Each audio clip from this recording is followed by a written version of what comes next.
Welcome to Just WannaQuilt, a research podcast coming out of Tulane University Law School, where we explore all kinds of things, stories about quilting, tools, field trips, maybe some famous quilters stop by, and, of course, a little bit of copyright thrown in just for fun. This is Elizabeth Townsend Guard, your host, and I'm a law professor at Tulane University Law School and a faculty fellow at the A.B. Friedman School of Business at Tulane. And I just want to quilt. So today we have Roderick Kiracofe. He is the author of a number of books, but you probably know him from his book, The American Quilt, which is a really amazing historical, chronological history of quilting that he wrote in 1993, but continues to be a hugely important quilt book. We talked to him about his life, about quilting, about the world, about collecting, and we did a part 1 and part 2. We've put them together. So this is a good long one. So if you've got something to do, put this on. It's about 2 hours. Roderick Kiracofe, and calling from San Francisco, California. Are you in San Francisco proper? Are you in the city? Yeah. Oh, nice. Lived here in the city for 40 years. Oh my goodness. Next month it'll be 41. Wow. Where did you? That's great. I grew up in. My family was in San Francisco, Marin, San Jose. So I grew up. I grew up in that area. That's such a nice area. Tell me your first memory of someone sewing or quilting in your life. It would be my maternal grandmother, Clarissa Pauling, who lived around the corner from us in Huntington, Indiana. She was a seamstress in her life, made her living at times from doing that. There was a button factory in Huntington, and she worked there. And she also worked in a fine department store in downtown. And it's fun. I loved riding my bike around town and looking at all the old buildings and things like that. And that was one of the buildings. I think before I even knew it was the old button factory. This, very typical brick, 3 or 4 story tall. It looked kind of like one of the mill buildings in New England, but yes, so sitting in her sewing room. So interesting. And so how did you, I know a little bit about your story, but I'm going to pretend like I don't. Tell us a little bit for those listening. Tell us how you came to write about quilts, collect quilts. Like, how did quilts invade your life? Tell us a little bit about how that happened. Okay. The long or the short? I'm okay with either one. I like long stories. So tell me whatever you want. Okay. I grew up in Indiana, as I said, smaller town. And I was interested in old things and objects. I started going to auctions, in town and out in the country, just looking and admiring objects that came from... Let me ask you a question, because the first statement I was really interesting. Why were you interested in old things? Like, what drew you to old things in the first place? Well, I don't know exactly. It was always within me. Yeah. I loved history classes in school, and then when we studied Indiana history, I just was fascinated by it all. I loved when we went to the cemetery to visit relatives' gravestones. I would walk to the old part and look at these old graves because they were beautiful aesthetically, and then looking at, thinking about people that lived 100 years ago. There was just this fascination. Now, did you feel like on this journey, this early journey, were you kind of on your own, or were there others around you that also loved old stuff? Sort of, how kind of quirky were you, or how kind of in step were you with the world? Lots of people would show up at these auctions, and neighbors behind where I lived, they were big auction goers, and they were collectors. They bought. Yeah. I just looked at first, but then I would start buying a little something here, a basket, or I'm as we speak, I'm actually looking at the wastebasket in the office here at home, and it's an old metal can with handles on the side.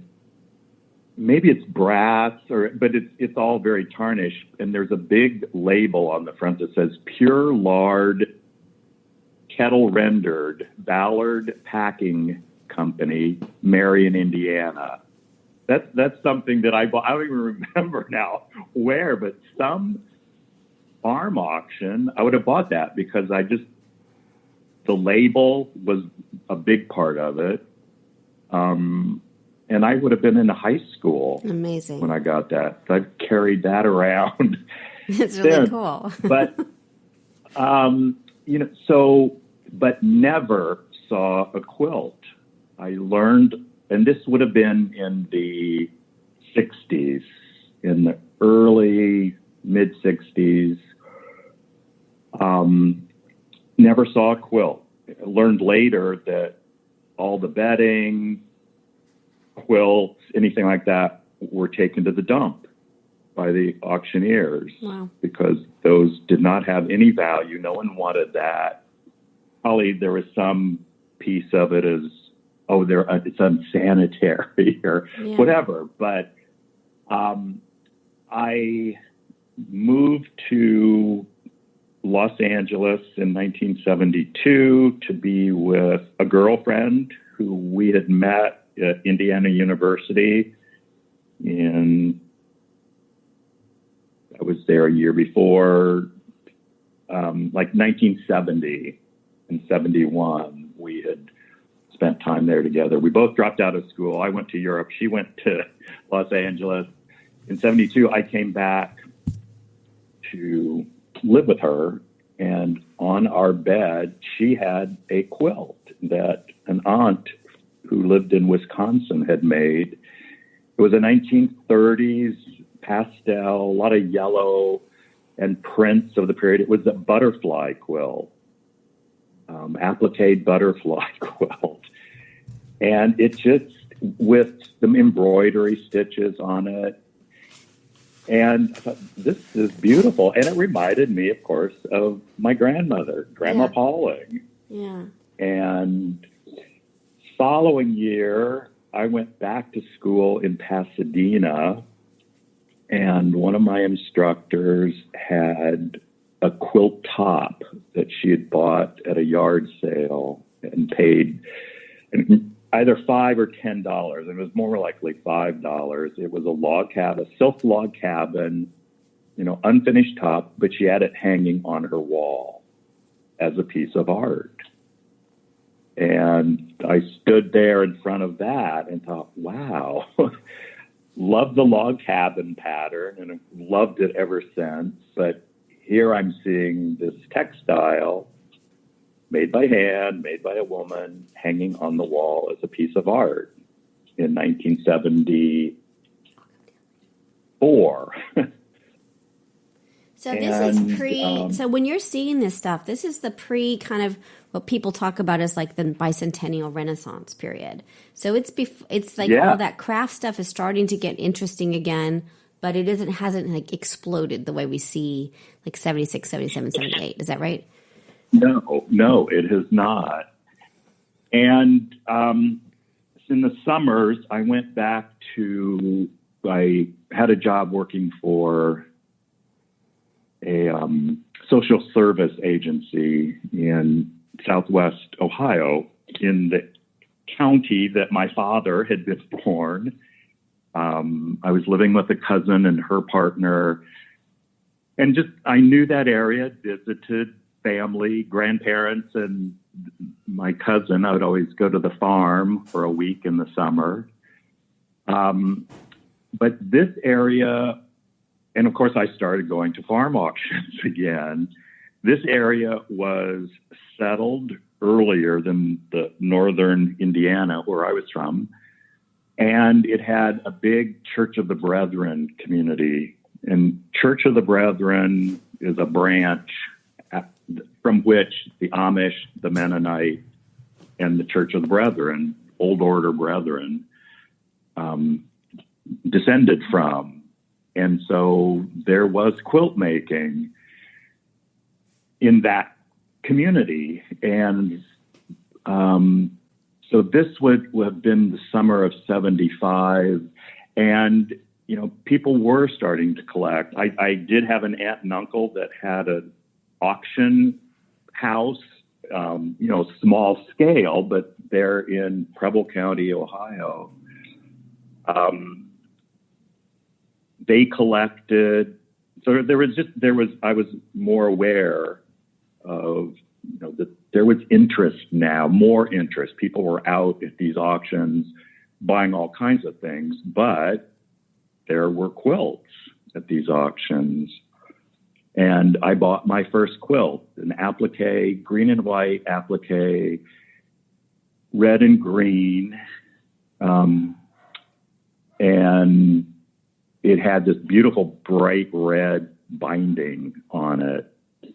And I brought it home to the house that we were living. I hung it on the clothesline. And, you know, I grew up with clotheslines. My grandmother had a clothesline. My mother had a clothesline. I loved seeing, you know, the sheets hanging out there and the clothing. Primarily the sheets. There was just something about these big pieces of cloth waving in the wind. Yeah. And, of course, they smell so good when you sleep under them. Yeah. So hung it up on the clothesline, you know, to stand back from it, see what it looks like from a distance, looking at it up close to be able to examine it. And this beautiful red binding that I was drawn to, I realized, you know, this red is a little different than the red in the flowers. And I just kind of figured it out intuitively. Oh, this is newer fabric. And you know, the binding had been replaced. So I just was starting, again, kind of intuitively learning about what a quilt looked like, how it was made. Was everything original, or were things repaired or added later? So interesting. So how did you, and now, I mean, if people, can I, one more thing? Of course. The butterfly quilt we slept under, we used it. It got put in the washing machine and the dryer. The applique quilt that I bought in Ohio, slept under it, used it, washed it. It wasn't, you know, put away to be collected and not used. And they were used up like they were meant to be. Like they were meant to be. Yeah. How long do you think, and we're going to talk about a bunch of stuff, but it's sort of, you know, I've had these conversations with friends because we throw the quilts in the wash all the time, and they get used up. How long do you think it takes a quilt to get used up if it's really being used and washed? And like, what's the life of a quilt? Just like a average. Do you have a sense of that? Like, if someone's really using a quilt, do you have any sense of how long it lasts? Well, it depends on when it was made, the fabric content, how heavily quilted, or was it a tied quilt or a comforter? I don't know. I mean, machine-made quilts or machine-quilted quilts are heavily quilted. I think they could last a long time. Yeah. All cotton and not typical hand quilting, which, you know, isn't covering the entire surface of the quilt. We currently, I after that applique quilt, I stopped sleeping under quilts because they were more valuable. Yeah. And I was selling them. And I didn't want to be completely surrounded by quilts. Yeah. That wasn't my whole life. Just recently, we started using this wonderful polyester quilt that was given to me by a dealer collector that I've known for years and years. And it's been fun to sleep under one again. It's polyester. It won't fade in the sun. Fading in the sun is a big, will cause a quilt to start breaking down, particularly if it's all cotton. So I don't really know the answer. It would be dependent on, I think, how it's made and the materials used in it. All right. So how did you get from recognizing the reds to, as you said, selling them? Tell me a little bit about the process of becoming professional in this field. Okay. I came out. I met Michael Kyle in Yellow Springs, Ohio, which was east of where I was living, east of Dayton. I was on the west side of Dayton in the state. Yellow Springs, where Antioch College was, east of Dayton. We met. He had quilts from his family that he had on his bed and on his walls. And so there was this mutual interest in quilts, and we started going to farm auctions together, and we started buying them because we both loved them, and we both were collectors. I know I have that collector gene or whatever it is in me. And we had started, we maybe had 20 or so quilts that we had and really liked and that were folded and put away.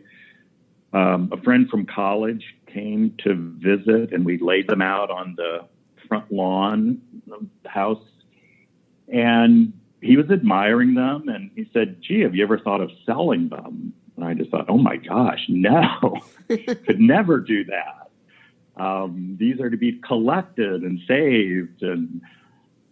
But it definitely was a seed that was planted. We did continue to go around and buy quilts. We took a trip to New York, probably in 1976 or 77. I forget now exactly what year, but one of those years. And by then, New York City has three predominant quilt dealers: the Cops of America Hurrah, Thomas K. Woodard, and Kelter Malsay in the Village. We went to Thomas Woodard's shop, on Madison Avenue. Beautiful quilts hanging on racks, displayed on the wall, just a beautiful gallery space. And we start looking at these beautiful, mostly pieced quilts that were interesting us. Realized these were different looking than what we're seeing in Ohio and Indiana. They were predominantly Pennsylvania quilts, and they were $500. And thought, oh my gosh, that's an outrageous amount of money. Never be able to afford to buy a quilt for $500. But again, it was intriguing to go see what was happening. We came back and we kept buying more. And we were looking at that time, deciding to leave the Midwest and was either going to go to New York or go to San Francisco. And one day driving around the country, I just said, let's start selling quilts. It was kind of like, let's open a lemonade stand today. Michael had a very good business background. He was managing businesses for people. He was also a writer. And he was doing much more reading about quilts. The Orlovsky book, which is it's an incredible book about early quilt history.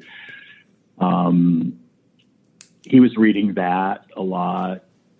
Again, I was doing more just visually looking and all. But we went to Michigan to an antique show with our beautiful quilts, set those all up. Beautiful little booth, Spent the weekend, didn't sell one quilt. Oh my goodness! So which was a bit discouraging. Yeah, but by chance, this antique dealer across the aisle from us came over and said, "You guys have beautiful things. You're at the wrong show. This isn't where you're going to sell quilts. That you need to be in the Ann Arbor kind of flea market that." Was once a month in Ann Arbor. It was run by a very stern and no monkey business woman named Ruth Brusher. People from the dealers in New York came to it, all over the Midwest. Dealers and collectors came to this show. It opened at 6 a.m. Everyone was allowed to come in at the same time. Most shows, dealers set up, they see what each other have, they buy from each other, and then the doors open to the public. And so material, object, any kind of, can trade around for 2 or 3 times before the public gets a chance. Well, this show, everyone had equal opportunity.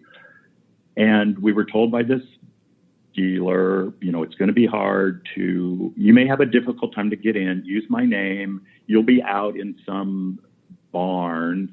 It was a 4-H facility. There are 3 indoor buildings, but, people have to kind of work their way up to that. We get there the first time, 5 a.m, going in the gate. They're assigning, you're in this building. And we go, really? Like, okay. So we set up in an inside building. We're the new guys.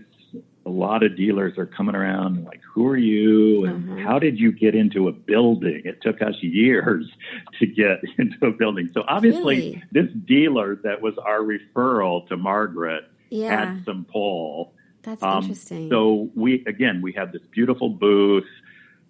We have a few other objects, some pottery, just things that appeal to us, but just to, we didn't just throw quilts on a table. We made it pretty. Right. And did you feel like that was that happening? Were people just throwing quilts on tables, or making it pretty? Was that a thing at the time, or was that something new? I think we brought our own aesthetic, and it wasn't the kind of major show where people are going to set up a really styled booth. Yeah. Yes, there were some people that kind of did that, but there was a lot of just stuff put on tables, but it's a one-day show again. But still, we did it the way we wanted to do it. Yeah. And our style. The other thing that, because Michael was a writer and was reading, doing a lot of studying, he wrote a description of every quilt, the pattern name, the age range, and we always, from the very beginning, gave quilts a 25-year age range because we knew that it could have been made within a range of time. Yeah. And most people, this is an 1880 quilt. This quilt was made in 1860. Yeah. Well, how do you know that? Oh, well, it's just the pattern or whatever. It's like, okay, but let's give it a breadth of just for the sake of being more. Right. And how were you learning? How are you learning this at this time? Like, you all were so new. Well, was there enough resources it out really there? was. I mean, the Orlovskys taught us a lot. Yeah. And then we would look. But at this show, we sold every single quilt, and we probably took 30 quilts. Yeah. We sold every piece of, little decoration object that we brought. Mm-hmm. The first woman that bought a quilt, and we handed her this paper, she said, "What is this?" And she said, "Well, this is the history that we know of where we bought it, the age range, the pattern." And then Michael, again, being the writer, would write a little descriptive thing about it. Yeah. And she said, "No one's ever given me this information." Wow. So there wasn't... at that time... Wow. So no provenance? There's... What? No provenance of the quilts, that wasn't standard at that time. Is that what you're saying? Exactly. Wow. Exactly. That's already, craziness. From the beginning, they were being disconnected from the maker. Or it was told verbally. How many people remember? Right. So here's a piece of paper that could go with the quilt. And there was just people really responded to that. So that was a practice from there on out. How quickly did that, like you're doing that, how quickly did others adopt or feel the need to do that? I don't know that they did. Interesting. In a lot of regards. I think a lot of dealers just continued to do it the way they were doing it. Yeah. But interesting. We felt it was important, and it also just helped to distinguish us a little bit. Yeah. Because, like I said, we were kind of new guys right. on the block, and we were building a reputation. Yeah. So, and back to my friend Miller, who had said, "Do you ever thought of selling these?" No. Well, the first time sold the quilt, and we, the general practice was to at least double your money that you bought it for. Yeah. Or more. And it's like, wow, we bought it for this and we sold it for this. Yeah. And that felt kind of good. Yeah. But again, with dealing with something that really, really loved, other people were responding to it. It was this win-win for everyone. All right. So we broadened. Okay, so I just can imagine, like, the show's over and you have no quilts. So what are you're looking at each other like, we got to get more quilts, right?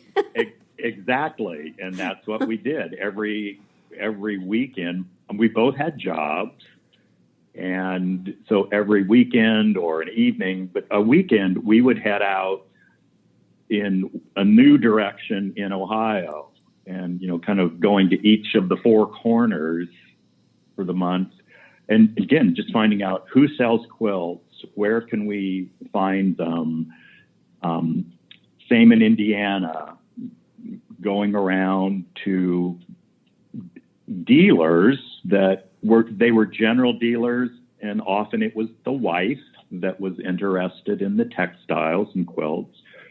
But just learning who was selling them, who had them, and also, and trying to find who the pickers were, the first people. We were never ones that went knocking on doors.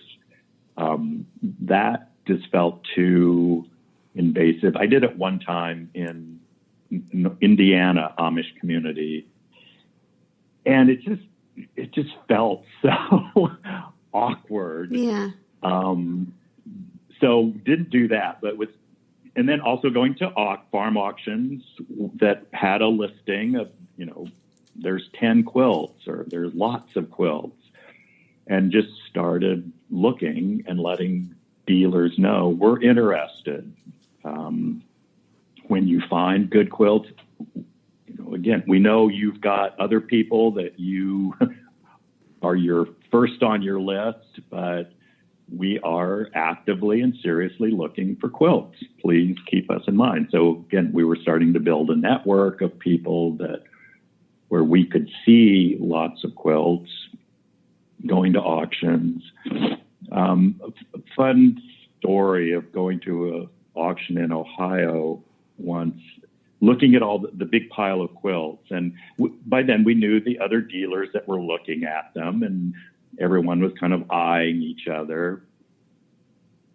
A couple of women were looking at the quilts. We let them look at them. Then we went in and started looking at them and opening them up and turning them over on the back. And really studying them, looking for a date or initials, but just the construction and the fabric. And again, is it all original? And really, really studying them, and then put them down and figuring out, okay, which ones might we bid on? And then the minute we left the pile, these same two women came back, two dealers, and started opening up the quilts again. They just looked right, like there must be something good here. What are they looking for? Right. Because most people would just kind of really do a fast look. Oh, that's good.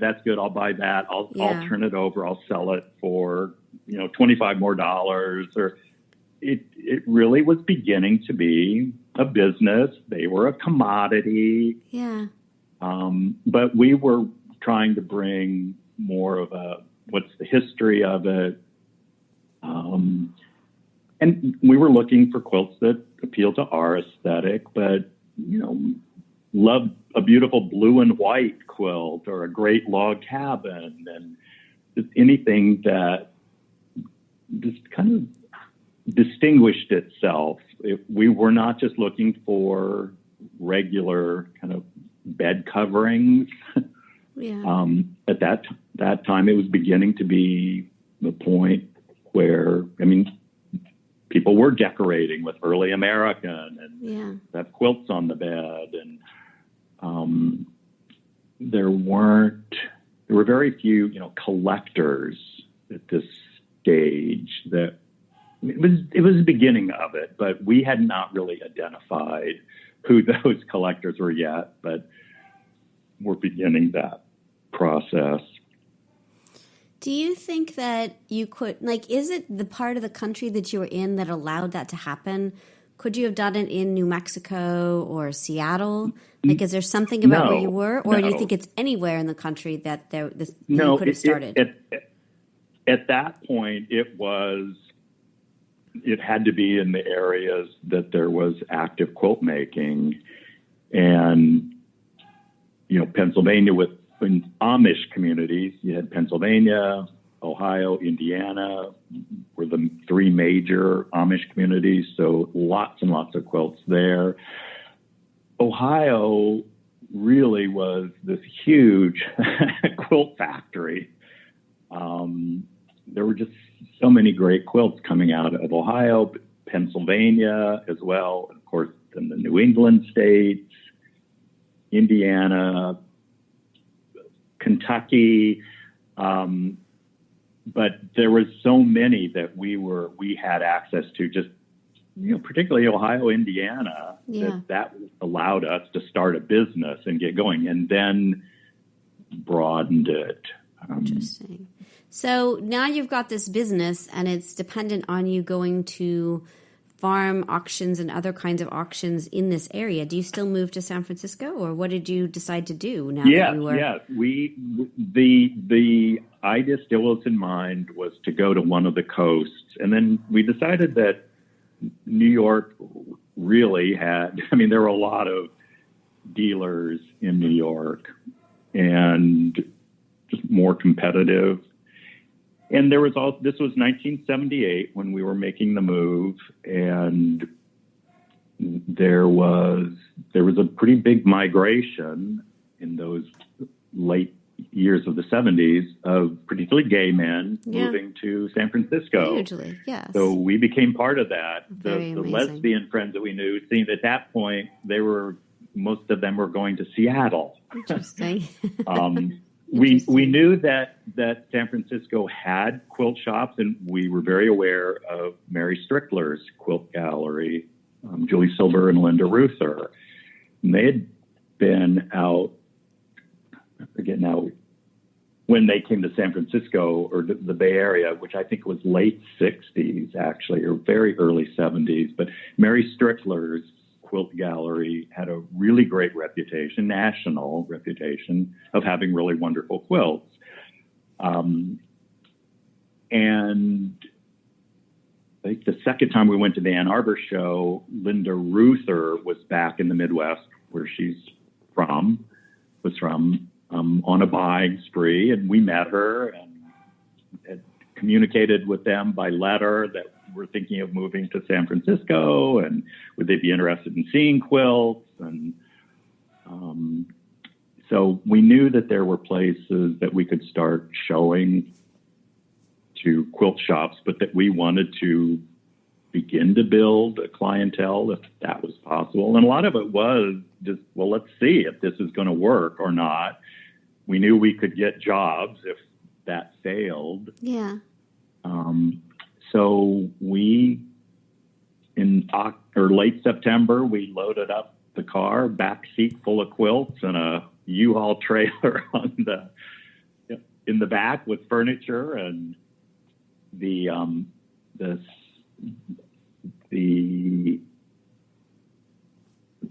sewing table, the ironing board, the wooden ironing board that my Grampy Pauling had made, because he was a woodworker, and my mother had used it. Oh, cool. You know, that was an object that I loved. It was these beautiful old wood legs. And it's so great. My mother had re-padded the top, and that came along. That's really cool. That must have been a very exciting moment of doing that. It was. Just kind of huge adventure of like, let's do this. And very brave in some way, right? Like you could have kept, so cool. But there was an excitement about it. It. And we had signed up to be in a show, an antique show in Marin County, which was in Mary Strickler's territory, but we thought we need to try this and see if that's going to work. We initially thought we were going to just wait until that show, which was later October. And we thought, well, maybe we better test the water. So we made an appointment with all of the dealers in San Francisco. Julie and Linda were first. They bought a lot of quilts from us. All the other dealers bought a lot of quilts from us.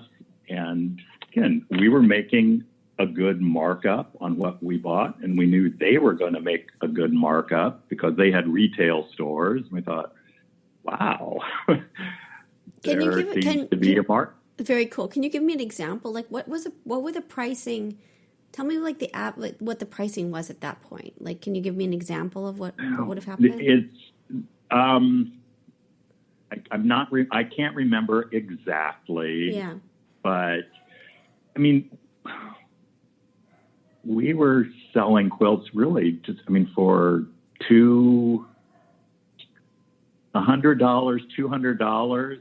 And you were purchasing stores. Yeah. And so were you purchasing them? So I'm just trying to get a sense of the economics of it. I know. And it's not having any of those records. No, I understand. It's kind of a hard question. But do you feel like you were doubling your money? Were you buying them for like $50? Is that what was happening? And then the dealer still could mark it up from there. Correct. Wow. For their store. And again, we were offering good prices to people, and we were offering really good quality. People saw we really were only buying quilts that were in what we called mint condition. And again, giving the history that we knew of it. So that was very successful in San Francisco, there were quilt dealers in Los Angeles, quilt shops. We went down there, sold a lot. There's another quilt store in San Diego, called the Nine Patch. That was Gail Binney that owned that. Sold quilts to her, and she says, "Oh, you need to meet my father the next time he comes out to." He and her mother would summer in San Diego, or winter in San Diego from New England. "You've got to meet my father the next time you're here," and all that. Anyway, again, we get back to San Francisco, we're out of quilt. Wow. For the most part. Right. And we had really done a big buying spree before we went, because we thought, well, this is going to last us hopefully till early part of the year, and then we'll go back and buy more. Well, 2 to 3 weeks, maybe 3 weeks after we had left the Midwest and said goodbye to all of these people, we're back looking for quilts. And of course, we're not saying, "Oh my gosh, right. we just sold out there. It's a gold mine." That's amazing. We decided we should just come back and get more. Yeah. I don't know if people saw through that or not, but we bought more. But clearly, we were indicating to these dealers that we had built relationships with, well, they're spending money with us. They're buying quilts. They're buying good quilts. And then, of course, looking for people that would send things to us. But then we always did 2 or 3 buying trips a year, where we would fly back to the Midwest and make these big circuits. And one year we went to New England and started mining that territory. Amazing. Meeting dealers, going to shows, going through Pennsylvania and finding who the good dealers were there. And yeah. we finally realized who Thomas Woodard's guy was, who all the great pieced quilts that we saw in his shop years before, we now found the source. Very cool. A really nice dealer. And we were also nice to the dealers. And we heard some pretty bad stories of New York dealers, and who will go nameless, who weren't always the nicest people. Yeah, you can imagine that, right? They probably didn't think they had to be, right? Because they were New York dealers. So right. Yeah. There was a little bit of, it's a privilege that I'm buying from you. You're lucky that I'm right. Kindness, right? I don't need to be kind to you, right? Yeah. Oh, interesting. So you both were just such a breath of fresh air to people, and doing it a little bit differently, that I imagine you became quite a thing pretty quickly, because they can trust you. And we started putting ads in the Main Antique Digest, which was a major source of information about antiques, where the shows are, where auctions were happening. It just was kind of this, was it a weekly or was it a monthly? I don't remember now. But that was the biggie. Ohio Antiques Review was the other really big newspaper and collectors all over the country would buy that to see, who had what, when were the shows. We started taking out ads in that of just that we were selling. The Clarion was the magazine for the Museum of American Folk Art in New York. And we bought a back page ad, which cost a lot of money. But again, it just put us out there in front of a lot of eyes, and was a way to just let people know we're in this scene and we're going to do our thing and show what we have. We dealt by appointment only in San Francisco. We found a really wonderful Victorian flat that had high ceilings and big walls. So we didn't want to do a retail shop. And, people started coming to us, and it was kind of like, oh, this private dealer. Very cool. Yeah. And again, here's the history. And we sat them down and put quilts were on the wall, but Michael and I were holding them up for them to look at. And would you like tea? And again, it was things that came natural to us.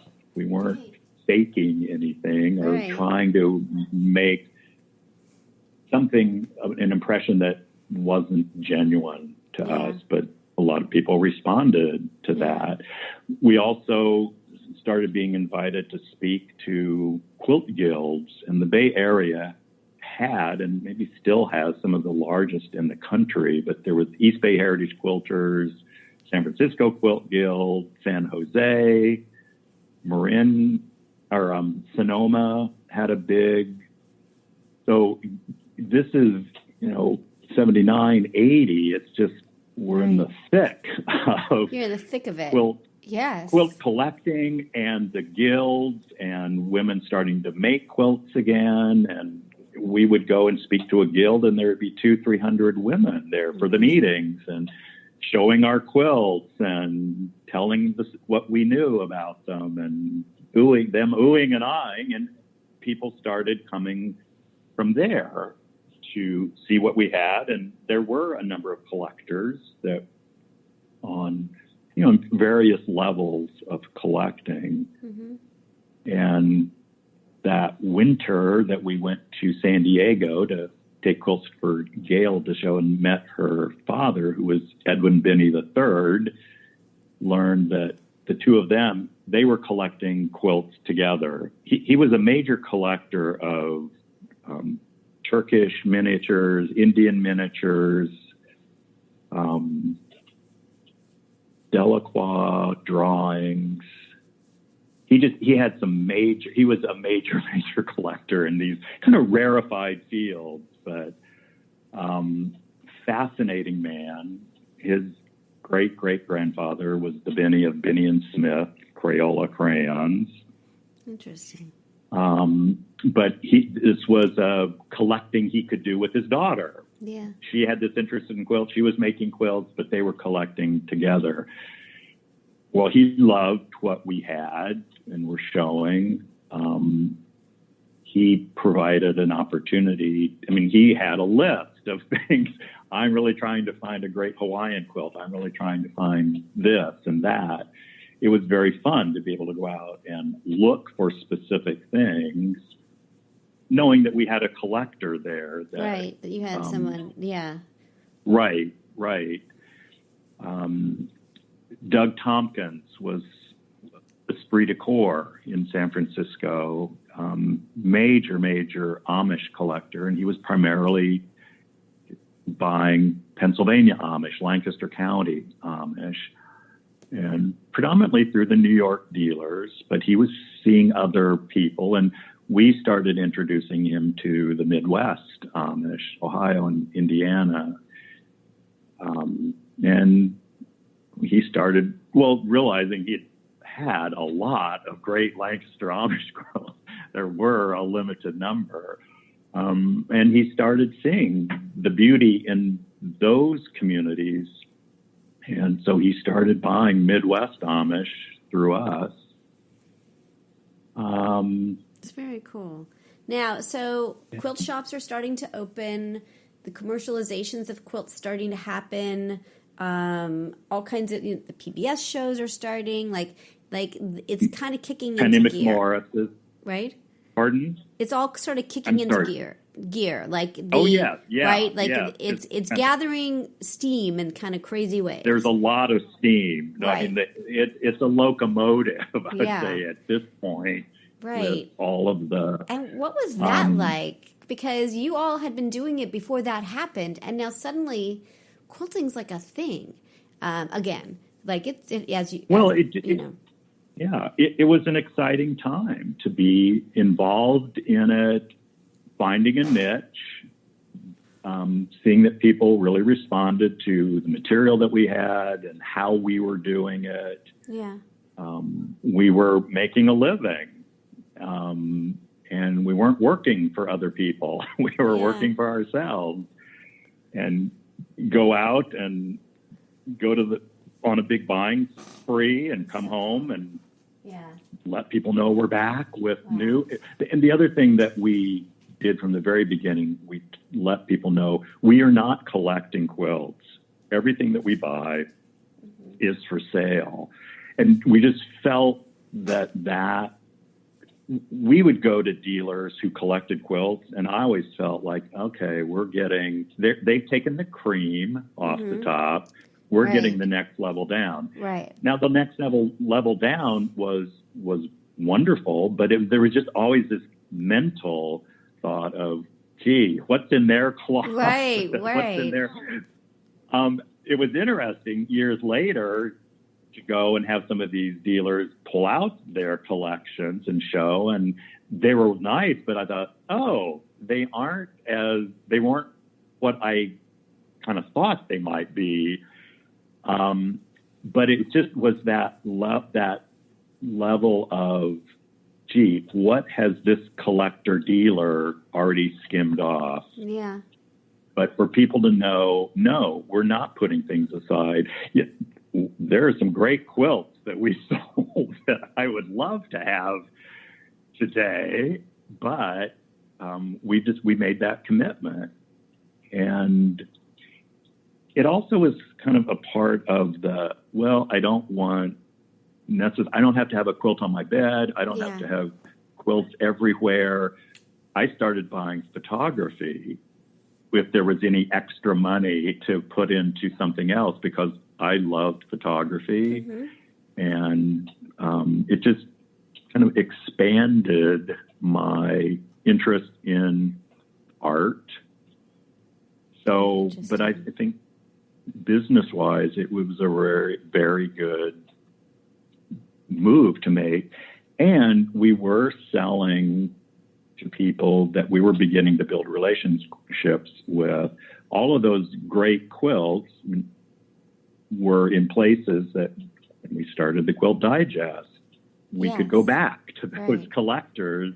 May we borrow this? Of course you can borrow it to have it published. And then in the American Quilt, the same thing. Yeah.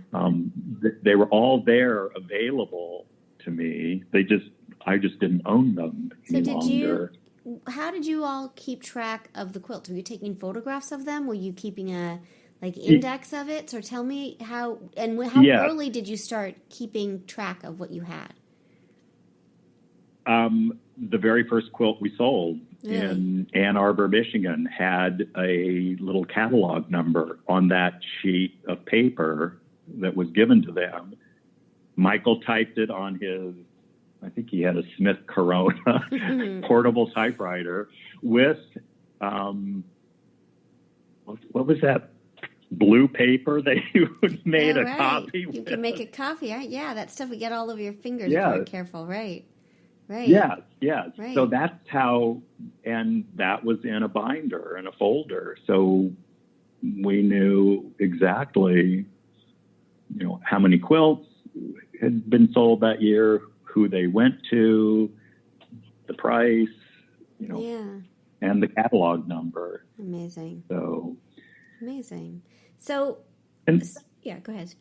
Sorry. No, I was going to say that came from Michael's kind of business background of managing a business. And his mother was an accountant. So he learned those skills from her. Very good skills. Organizing. Yes. My mother was greatly organized too, but I didn't quite take on those talents. Interesting. No, I learned along the way, but it was just kind of second nature to Michael to keep that documentation of it. So interesting. Very interesting. All right. So Now, go ahead. have I exceeded the No, time limit? not even a little bit. I have someone coming at 1, so we've got plenty of time, and people love long podcasts, so we're good. And I'm really enjoying our chat. I don't know if we'll get it all done in the next 45 minutes, but we'll try. If you have time, are you cool with continuing to chat? Yeah, I should probably cut off by 10:45, so that'd be another 30 minutes. Perfect. But yeah, for today, and if we need to do it again, we might have to do a part 2 because I'm having so much fun. I don't know if you are, but I love this story. I told you at the beginning, you start asking me questions. I'm a talker. I love it. But you're such a good storyteller. I mean, that's the thing. I mean, lots of people talk, but you tell such great stories that it's fun to listen. Thank you. Okay, so we're in what time period did we get up to? We're in like the early 80s, you think? We're in the early mid 80s now.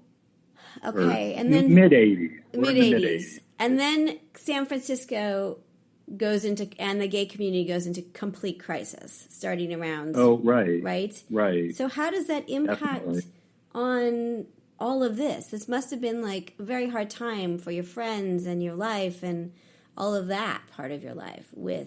Did that impact on? Yeah, it certainly did. But the business wasn't. It was separate. Tied in. Yeah. It was separate. Yeah. I mean, the clientele that we were selling to. But yeah, clearly it affected us personally. Yeah. And. So interesting. So. So. Okay.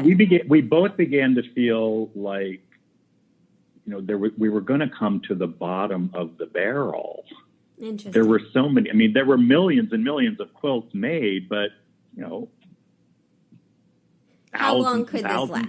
Right. So your question was like, how long can this last? We've got to diversify or think through the next step, because I would imagine by that time other people are also buying them and people are more aware and there's more competition. It's very different than when you started. Right. So what did you decide to do? Well, we looked at some other, like non-quilt related things. Nothing was as inspiring to us. But again, it came back to Michael was a writer and he had, by this time he had written 2 novels.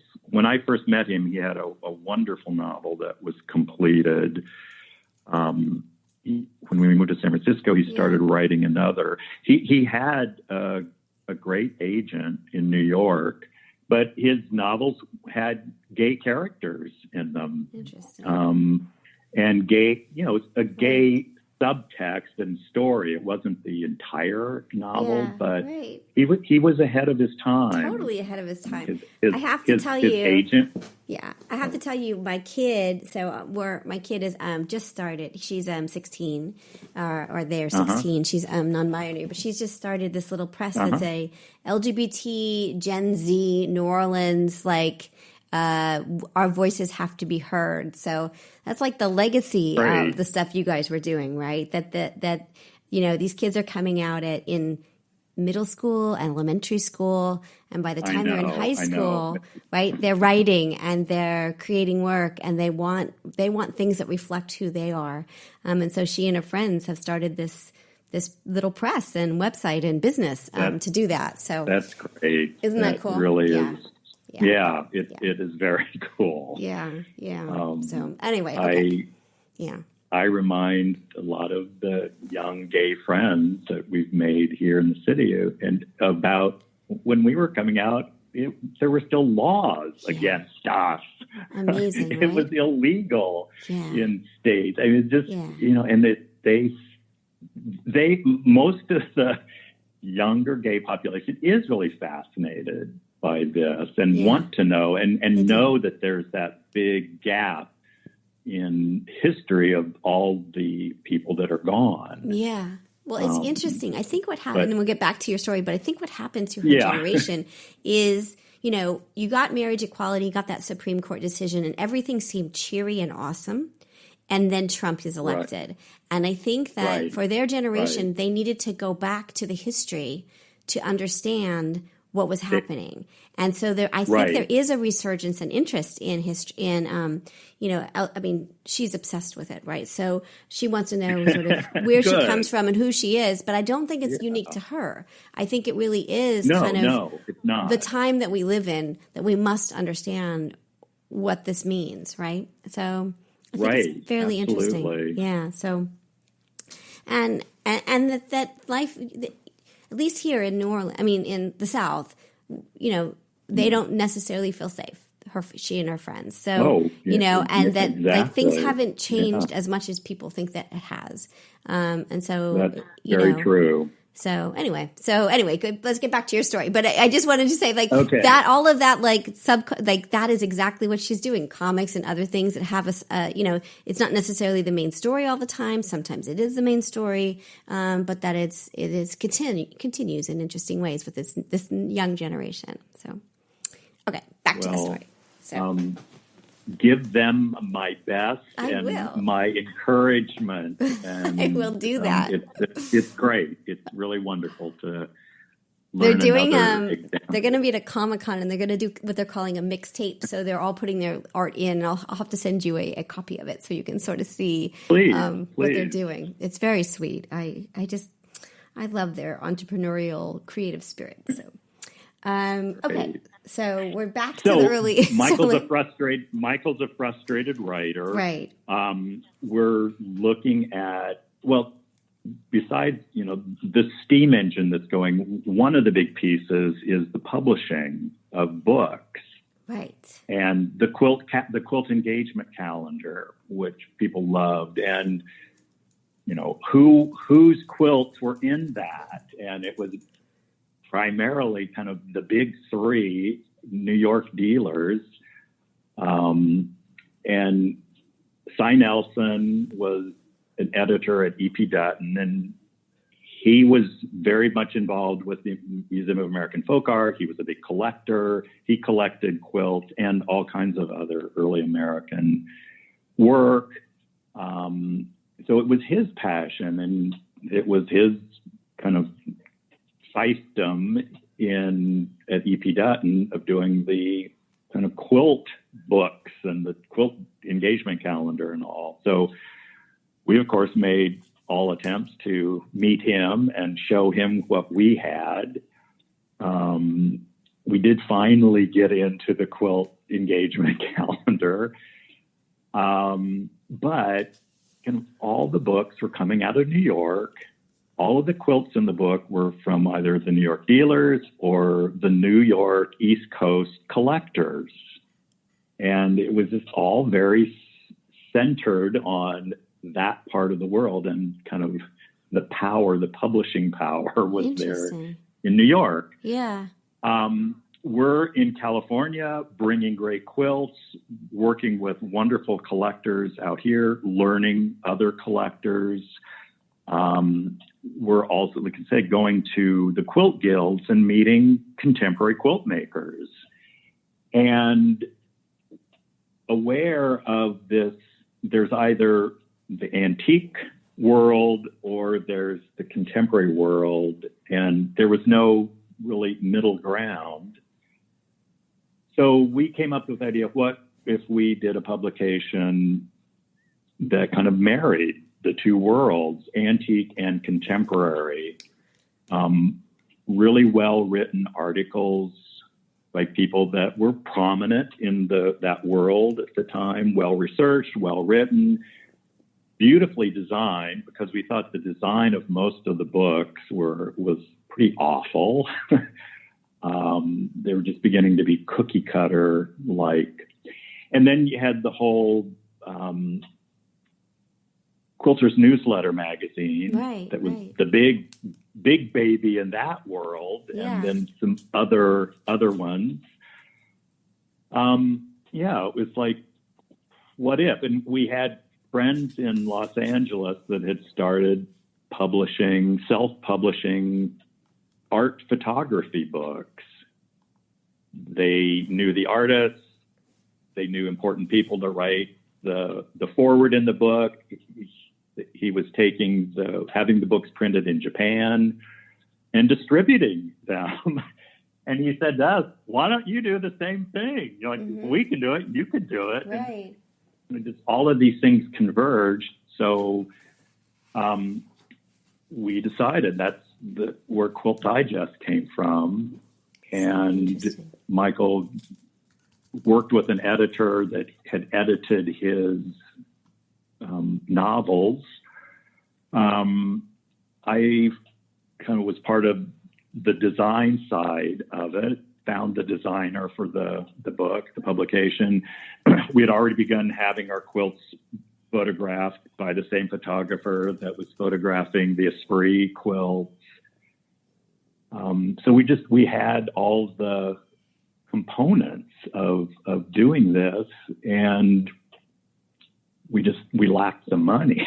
Right. So when we went to my parents, we went to a couple of cousins, a couple of the same friend that came to us and said, have you ever thought of selling quilts?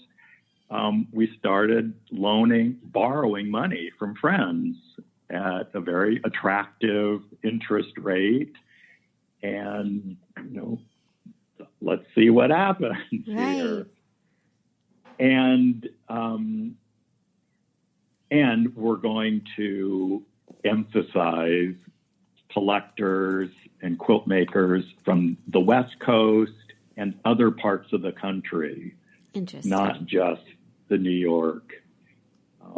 It was fun for me to curate the showcase section and, get to pick these beautiful antique quilts and then get to pick quilts from the contemporary world and the quilt makers that we were meeting. And other people were saying, you should see her work, or at this point there was a little bit of his work. Yeah. Of course, Michael James was well known by that time. So it was always, we were going to have kind of historical articles. We were going to feature a contemporary quilt maker. There was going to be a collector that was featured and show their collections. I got to curate the showcase section, which was wonderful and fun. And we put it out there into the world. Truth be told, it was never a great money maker. Everyone that we borrowed money from was paid back. Yeah. We did make some money. It created an impact out there. How many volumes did you do? It went to 5. That's what it looks like. I'm on. Yeah. Interesting. Yeah. Yeah. And kind of the first 2 were probably the most popular, and then it started. Sales started going down. We changed the format of it. Originally, it was a horizontal format. The bookstores loved us, loved the product. That format was a little awkward on the shelves, so it did get changed then to a vertical format, a more traditional. But again, by doing that horizontal, we were trying to do something a little unlike what else was happening. But one of the really fun things, the feedback about it was from the people I knew in the antique world who would always just kind of said, I'm just not interested in contemporary quilts. They don't interest me. Yeah. The number of those folks that went, oh my gosh, I had no idea. Right. They didn't know. Right. They just were saying it. Exactly. They didn't know. Right. Yeah. Interesting. Very interesting. And then I wasn't trying to match an antique quilt with a contemporary quilt necessarily in the showcase. Yeah. It was just look at them together. Right. Look at some similarities or So it was fun to do that and present that and let people start seeing both worlds. The contemporary world, a lot of the women quilt makers had come from an interest and a love of antique quilts. That's why they got into it. So there wasn't the big, oh my gosh, I had no idea that now, there was. What did contemporary look like at that point? Because we don't get the modern quilters until a bit later, like self-identified as modern. So what does the contemporary quilters look like? Well, Joan Schultz and Yvonne Porcella and Leslie Kiracofe. I'm going to forget so many names. Terry Hancock Mangott. She was doing more kind of pictorial quilts with lots of embellishment. Joan Schultz doing lots of abstraction.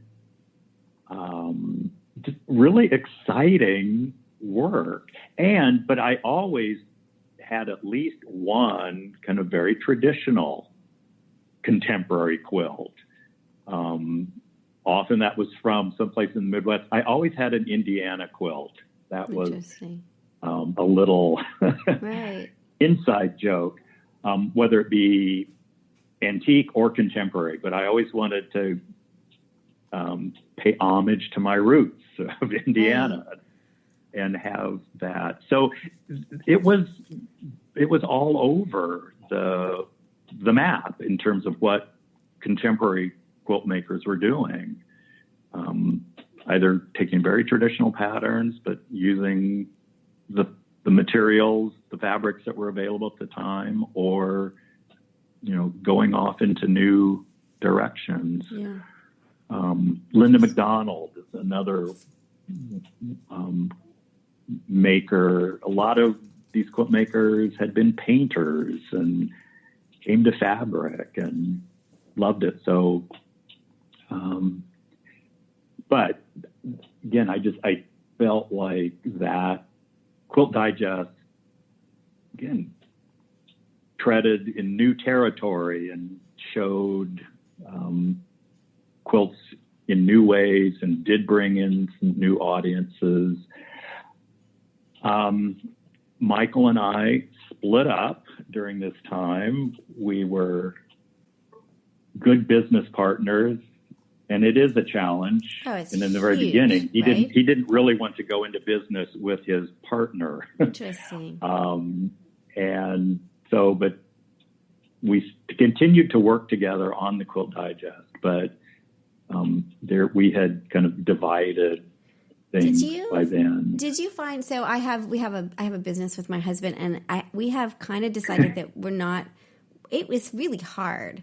Like, it was hard on so many levels. First, we couldn't decide when we were supposed to talk about business and when we weren't. And then, the business fights would be about, taking out the garbage. We just couldn't, separate it in this crazy way. And I think we've kind of, I don't know, and we still do a little bit of it, but we've kind of, I don't know, given up the business instead of giving up us, I think. I don't know. Yeah. It didn't make us better. It made us really struggly, The reality is we would have been better business partners than we were life partners. I think looking back on it, we did come together to create this entity of Kiracofe and Kyle. Excuse me. Can you edit out sneezes? Yes, definitely. It's real life. Sorry. It's cutting edge. Sneezes are good. No, I'm just kidding. But of creating this entity of Kiracofe and Kyle. Excuse me. Something got up in there, and the Quilt Digest. I just, I think I'm so proud of that publication and the effect that it had. A lot of people say, it was the Quilt Digest that got me into quilts or led me to the American quilt. And a lot of people say American Quilt was the first book I read on quilts, and it just hooked me. And, So let me ask you. So this is like the precursor to everything that I want to talk about. So, and we're at an hour and 15 minutes. So I think we should schedule, which is totally great. I'm so beyond loving this. Like you have no idea. Like I'm just beyond excited. Good. But I think like part 2 should start with the American quilt and sort of what happened and how that was written.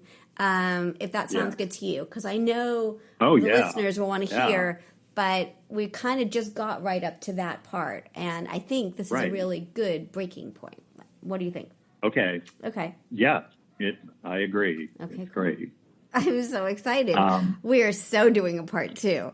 Oh, God. This is great. I just adore you. I love your story. I love listening to your story. Thank you. And I can't wait to hear about your journey into quilt history and how this book became what it is, which is really an important book to sort of, I'm a cultural historian by training. So when I say that, I mean it for real, that this is really the book I keep going back to. You're not just putting me on.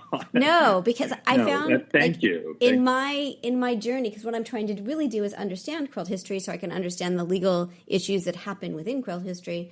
This is the book I keep coming back to because I feel like I trust it. I feel like it's contextualizes it culturally. And it's just a really good base for anyone learning quilt history to start with, because it's just so and it's beautiful. It's a beautiful book. So that helps too, I agree, and thank you. I still get so touched by your feedback and others, and we'll get into it in part 2 of just how I was just doing it, and I brought into it so many self-doubts. We'll talk about self-doubting. I love that. That's great. In 2, because awesome. But to come to this stage in my life, I'm 68 years old now, and I started this. I was 27, like Amazing. I said, was a young punk, and now I'm an old guy. But to look back on just what I was able to do, it still just kind of surprises me, but I own it in a different way. And it's just so amazing to know the lives that it has touched and had an impact on. That I have been able to meet people are here now through social media, but then even people that I'll never know, but that book and all of the books that I've done have made a difference and had an impact. And I know not everyone gets to have that happen in their life. And, it's pretty awesome. I mean, it really feels like, first you're, and we'll talk more about this, but sort of your role in the world and the stories we've heard already. But this book really does anchor quilt history in a way that is, it's super important and a classic and key to that space of what is quilt history. And I think that's just amazing. Like anybody who's a writer or who's a creator, to have that as part of your work is really cool. We all wish we could have one of those, right? So I think it's really cool. Yeah, it's really amazing. So, well, thank you so much. Yeah. All right. Well, I'm gonna turn off the recording. Hold on for just a second. Okay. And don't go away. And I won't. Thank you again for this. The first part of this has just been wonderful. Really fun and really cool. Okay, so we took a break. We went apart for about a week, and then we came back together the next Saturday at 11 o'clock Central Time and continued the conversation. We were just about to talk about the book. And the book, for those that are listening, is called The American Quilt, A History of Cloth and Comfort, 1750 to 1950. And it is... it was published in, is it 1993? When is it published? Yes. 1993. Yes.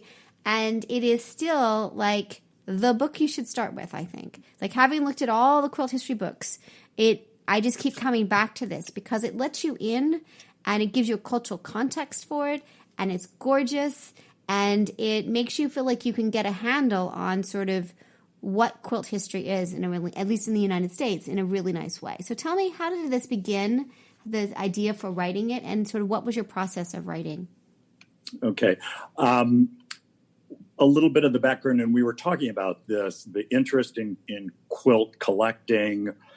It was an entire interest around the country in collecting Americana. Mary Emmerling was one of the big figures in that. She was publishing books for Clarkson Potter. She did a book called American Country, which was a big coffee table book. And then she did a follow-up called Collecting American Country. And Michael Kyle and I worked with her on both books and recommending people for her to meet and see. And she was asked by Clarkson Potter to do a book on quilts for them. And God love her, she said, I'm not the one to do it. You need to talk to Roderick Kiracofe. So I get a call from senior editor at Clarkson Potter, whose name just went right out, Carol Southern, in 1986. And she said, Mary told us we should talk to you. We want you to write the Quilt Bible. And I said, that's a big task. And No my response to her was, no, thank you. And which there was a silence on the other end. And as I was saying it, I was thinking, this is really stupid. But the idea was pretty overwhelming. I knew it was a big project. She said, are you going to be in New York anytime soon? And I was. And she said, why don't you come in and just talk to us about it? Michael Kyle and I had talked about a project like this. The Orlovsky book, Quilts in America, was just such a fantastic book.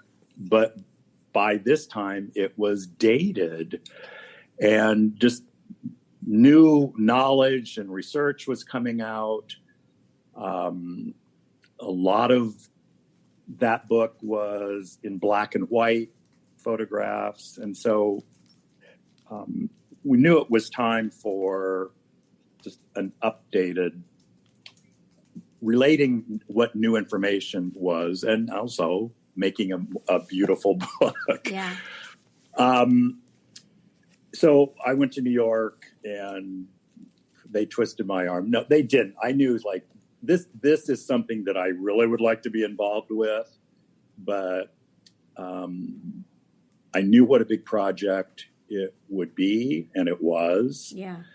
I really was fortunate. We talked before about, just the hub of quilt activity that the Bay Area was. The other piece about that was the American Quilt Study Group started in Mill Valley with Sally Garroot and a number of other people. Like Joyce Gross was involved, and there are other names, but Sally was the real founder of that. And that was an organization for quilt researchers, quilt historians from all over the country, but fortunately it was centered here. And their annual meetings and seminars where papers were presented were here in California. So, that was really great. And they would publish what was called uncoverings each year. It was a scholarly journal, paperback, or some photographs, all black and white. It was a scholarly paper, but it had such valuable information and good history that was being written and coming out. A lot of people didn't have access to it. And again, like putting it into a format that was more approachable to people. So I said yes. One of my the holdback for me was I told them I'm not a writer. I have really good ideas, but I'm not the writer. And they said, that's no problem. We'll get you a writer. I went, that's interesting. Right. And that was that Mary Elizabeth Johnson? That was Mary Elizabeth Johnson, who had been involved in kind of the quilt publishing world in New York. Trying to think what that publishing company was in New York. She then moved back. She was living in New York, moved back to Alabama, where she was from, and was working with Southern Living or another publication there. More about, was the how-to and that type of quilt related, and also all kinds of sewing, craft projects. I knew where the great quilts were. I love to research. One of the things that I knew that I wanted to do was have great photography. I had a great photographer here in San Francisco, and I got as many of the quilts as I possibly could sent to San Francisco to be photographed. And Amazing. That took almost 2 years to do. Yeah. I had some wonderful people helping me, people from East Bay Heritage Quilters. But that just was a big task, having all of those quilts flown in, photographs sent back. But I didn't want to just have people send me their own photography or, black and white. This was about producing a really beautiful, high quality book. And that had already started with the Quilt Digest by just having that format of beautiful design, beautiful photography. I did have to go to Los Angeles and there was a group of quilts down there and hired a photographer there. But nearly everything was photographed here in San Francisco by Sharon Reisdorf. I also was doing research at the time. I made the decision that I thought the book should start with fabric because I love fabric. Why did you make that decision? Because it's interesting. It starts with an overview of fabric first, and then it goes into. Tell us a little bit more about that. Well, again, it was meeting so many quilt makers here and hearing about their fabric stashes, and just there were quilt shops selling lots of fabric by then. It was that awareness that women today who are making quilts love their fabric. Well, clearly women making quilts 200 years ago loved fabric also. Yeah. And it just seemed like, well, yeah, of course, start with the fabric, start with where it comes from, what they're made of. And then I love seeing things in chronological order. Yeah. And I decided to lay out the book that way. And again, it kind of just seemed obvious, but no one else had done that. All the other books were arranged kind of like by category. Right. And I just thought, well, I like working in chronological order, so let's do that. And decided to take it to the 1950s, pushing that 1940 kind of brick wall that was really established in the quilt collecting world and the dealer world that, nothing after 1940 was worth looking at. I pushed that to the 50s. And then, of course, intention was, well, this book goes well. I'll do a book from 1950 to 2000. But it was a long time of doing the research, getting my notes together. Those got sent to Mary Elizabeth. I went and met with her and spent a week in Alabama working together on just exactly what my point of view was, what I wanted to express. And I brought this up the last time. Going into this project, underneath it all, I was really terrified. I thought, I don't know enough about quilts. I'm a fraud. I'm going to be found out. The people that really know about quilts are going to just, I'm going to be exposed. So it was pretty interesting to be working with that underneath. And there were times where I got paralyzed by self-doubt. Got through it. I had a great editor, Pam Krause, who was just so supportive all the way through. They nurtured me along. I had a great group of women who I acknowledge in the book, who were a real support team to me and were ones that would kick my butt and say, get this done, birth this baby. So it's just, I really do like to emphasize that part of it, that we all have self-doubts. We all don't think we can do it. And working through that and doing it. That's really nice to hear. Let me ask you a couple questions, because I really like hearing that. I'm in the middle of trying to finish a manuscript right now, so hearing those words are really important, really important to my day. Good. There's a notion of you get through a good part of it, you're like, oh, we should just scrap it. The process of writing this book, how did that affect? How different is your process for the other books that you created? Because this is just the first of a number of other projects that you've been working on. You worked on. Did you use the same? Did you learn? Did you change your strategy of writing or gathering things for the other books? Not really. Yeah. So this worked. So you figured out a system and it worked for you. Is that what you're saying? Yeah. No. Yeah. I mean, the other thing I knew instinctively when I said yes to creating the American Quilt was, I'm going to be different at the end of this project. I didn't know how, but I knew instinctively that I would, that this, I don't know, it was like doing a master's program or something. Right, totally. Because I did just do lots of research.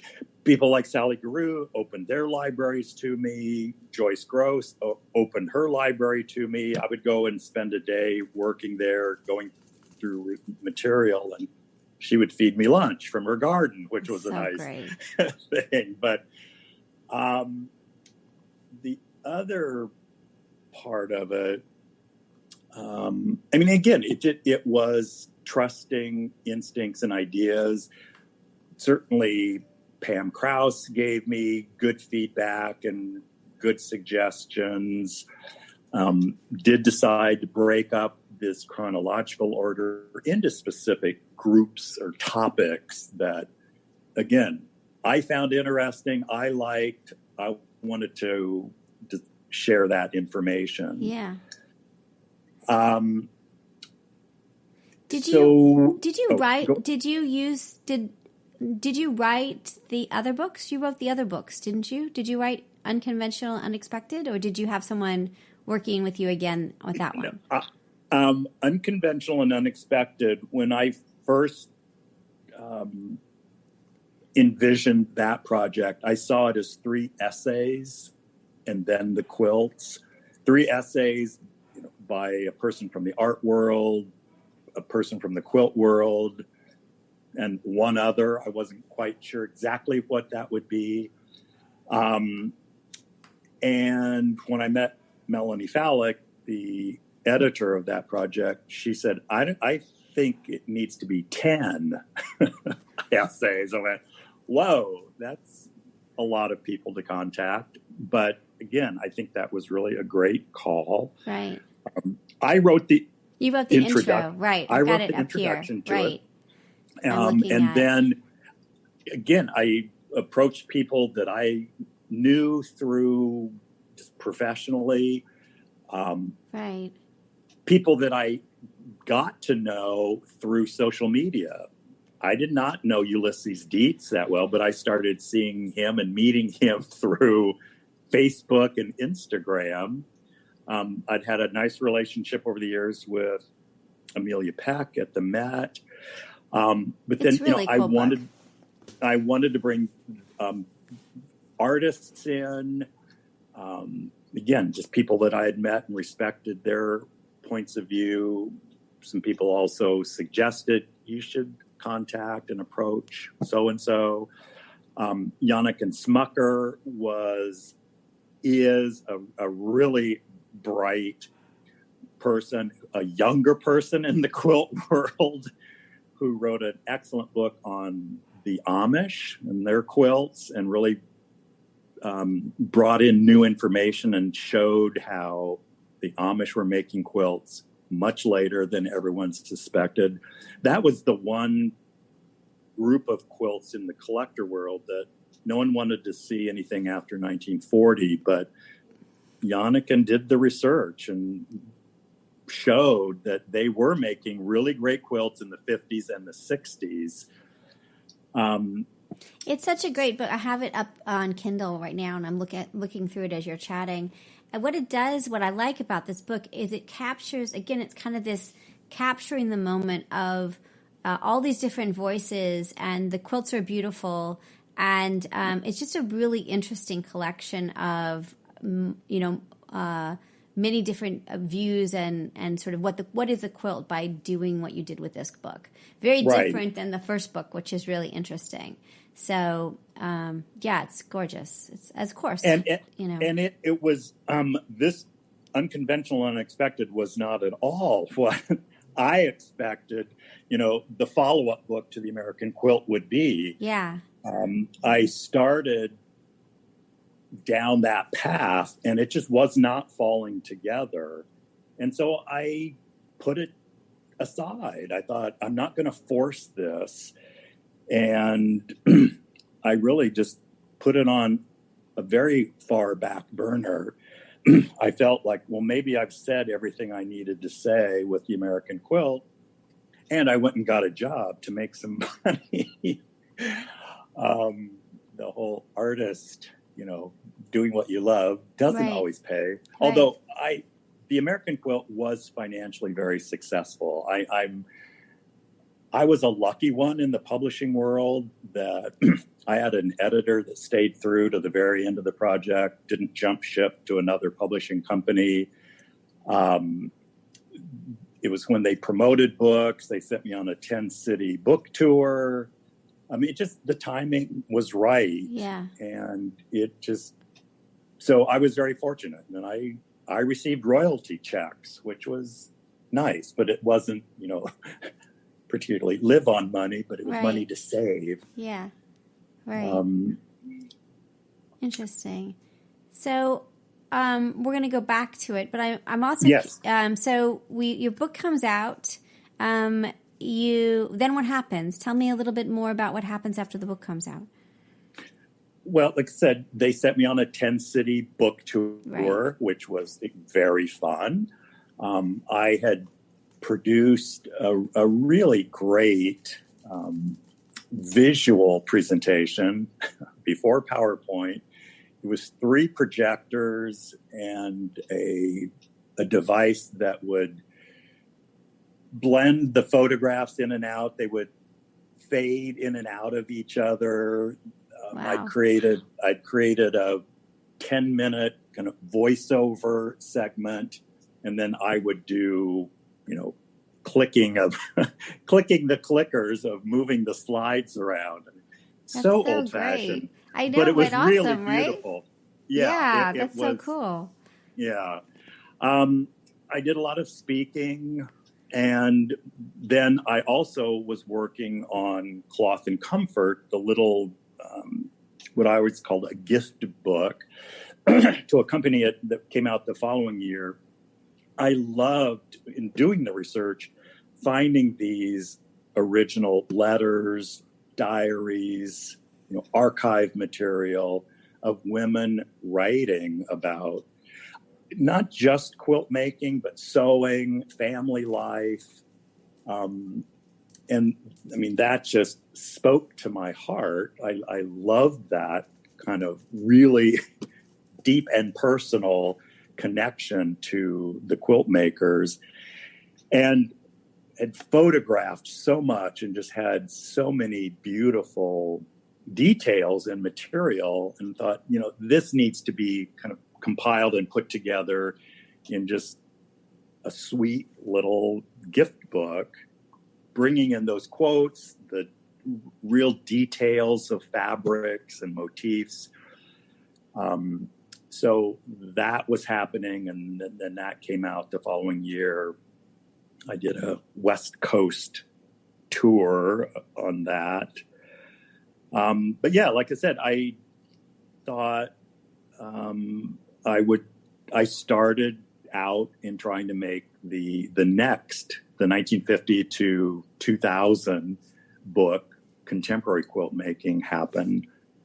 And it just wasn't coming together. So like I said, I just put that on a back burner and decided to get a real job. Yeah. I was continuing to speak to guilds and other parts of, or I went to a really wonderful talk at the Nelson Atkins Museum. I was brought in with a couple of other people, did a presentation there. That was in 1998. And I bought 3 quilts there from a conservator at the Nelson Atkins, who was collecting African-American material of all kinds in that area. He would go to flea markets and estate sales, and he was showing me some of his quilts and furniture and other objects he was buying. And I said, "Do you sell any of them?" And I came home with 3 quilts from him and immediately put them away. So were you not, had you gotten out of the business of selling quilts by that time? Oh, yes. Yeah, I was no longer doing that. The whole collecting had started kind of dropping off by then, but I just knew that I needed to be doing something a little more sustainable economically, and I didn't see that happening in that world. Periodically a good piece would come to my attention. I would pass it on to a collector, or I did start selling some things to museums at that time, but that was just here and there. It wasn't actively buying and selling. Interesting. All right. So, but now you've got things changed a little bit, right? So tell me what happened next in your story. Well, in 2004, Clarkson Potter decided to reissue the American Quilt in a softcover edition. There was a dealer list in the back and where to see quilts list. Yeah. And a lot of things had changed. The decision was made not to substantially rewrite the book in any way. And clearly, new research had been coming out, but I wasn't going to rewrite it. There were some other good books out by that time as well. Yeah. But I did update the dealer list, and I knew that a lot of the old-time dealers were no longer in the business. I started doing some research and finding out from others, well, who is in the business, and was quite surprised to learn about a number of young dealers that were dealing in quilts. And I thought, how are they making a living? But they weren't. It was exciting to know that a younger generation was getting involved and interested. So that updating put me in contact with the quilt world. I'd kind of just pulled back. I kept a number of key friendships with people in that world, but I just wasn't actively out there in that world. So it was interesting to reconnect with some people, learn some new people, hear people say, where have you been? We miss you, and things like that, which it just started the ball rolling a little bit in my mind. And I started to get curious again about the quilts from 1950 to the end of the 20th century, and that belief that was held. And most quilt historians pretty much held this belief as well, that quilt making really kind of started dying down. World War II was a factor, and then either stopped, disappeared, but wasn't to appear again until a few pioneers in the 60s were making quilts again, but then in the 70s, and just the whole movement of making quilts again, quilt guilds, collecting, all of that was happening again. But a very good friend from the quilt world from the very beginning, Julie Silber, I knew was selling quilts on eBay. And there were some of this younger generation. eBay was in its early days. It's right out here in my neck of the woods in Silicon Valley. And I thought, well, it might be interesting to check into that or just see what's there. And I say the first time, I think it was in 2003, I went on eBay and was just shocked at how much was there and completely overwhelmed. It was like walking into the biggest flea market. Right. And it was crazy at that point, right? Like eBay was like, it was a thing. There was so much, it was just like this entrepreneurial space of craziness at that point, right? Exactly. Yeah. Exactly. And I walked in and it was just like the energy hit me in the face and I turned around and walked back out. Interesting. Julie was very great, sat down with me and said, now here's how you filter and put in kind of just exactly what you're looking. You create some parameters, which was what I needed. Yeah. And so I did that. And it was all about just exploring, being curious again, like I was in the beginning. And it also, after I've done all of these books and people say, oh, you've got such a great eye. And I'm still doubting that. It's like, oh, I don't know, I'm lucky or something like that. But it's holding on to this self-doubt about I wasn't trained to know what's good art or not. But yet, all of these years that prior to this, I'm in art galleries because I love art. I'm in museums. I love art. I'm educating myself. I'm training my eye and, realizing I do have a pretty good eye. Yeah. But this eBay and beyond eBay search for what were quilts like from the 1950s on? Were they being made?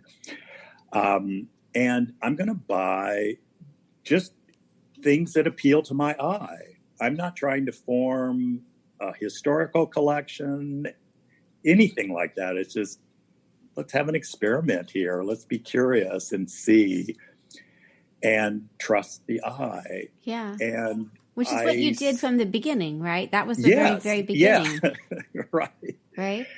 So I'm looking at these little photographs on eBay. Sometimes there's some details or a few more photographs, and I'm bidding on quilts and they're coming in, and I open boxes up and my gosh, I look at them and think these are so much greater than I expected them to be. I start putting them up on the wall of the quilt barn to stand back and look at them and think, and more boxes are coming in and I'm bidding on more things, and just one after another is really great. I think I'm onto something here, and this is fun. I am a collector at heart. The search, and it's interesting now. I'm sitting at a computer. I'm not driving around Indiana, Ohio, Pennsylvania. Right. I'm visiting family in Florida, but I'm spending some time, on the computer, checking the results. And, did I win this? Did I not? You thought, wow, the world has changed. When I was the American Quilt, I had my first primitive Apple computer, which was just basically word processing. So the world, the technology is rapidly changing. Here I am looking at quilts online and buying them. Yeah. And after a few years, I started showing them to artist friends, people that really didn't have any connections with quilts, and they all were responding so positively to them. And I thought, maybe I'm onto something here. And I just started, again, going very visual with it. It's like, well, it'd be great to produce a beautiful book on these quilts. It'd be great to produce exhibitions at museums. And I also was intrigued about how to present quilts in a different way. We've been hanging them on walls like paintings for a long time, since the early 70s. The Holstein show at the Whitney, an earlier show at the Newark Museum prior to the Whitney show. This was in the late 60s. The Newark Museum showed quilts as art. It did not capture the attention that John and Gail's show at the Whitney did, but it was beginning to happen, and more exhibitions were happening now in the 70s and the 80s and the 90s. But I started thinking, what about showing quilts in just in a different way? Yeah. So many of the quilts that I was buying had pieced backs on them, where most of the quilts that I dealt as a dealer with, just so many of the quilts had a plain muslin backing. Sometimes it would be, several pieces of it, but it generally was plain. And now all of a sudden these quilts were coming in with lots of printed fabrics, pieced, and sometimes clearly they were double-sided quilts. You got 2 for 1. Yeah. And again, going back to the Quilt Guild shows and all, I always observe people saying, "What's on the back?" Yeah, they went right. Can we see the back? Can we see the back? That's like a common thing. Can we see the back? Right. Right. What's there? What's hidden behind? And often it wasn't necessarily anything interesting, but they were called white gloved ladies who wore white gloves, who would hold the corner and open it up, peel it back, so you could see what was on the back. And so some of these quilts, sometimes the backs were more interesting. Let's bring them off the walls. Let's show them hanging out in the middle of the room. Or what about kind of sculpturally? These quilts were made for beds. And I knew that the quilts that were coming into me had been used on beds. People had slept under them.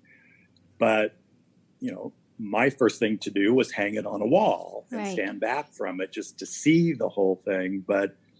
And just that, what was the perspective like on a bed? Yeah. Or it thrown back in the morning when somebody's gotten up and there's the quilt kind of all different shapes and forms, and see the front, you see the back.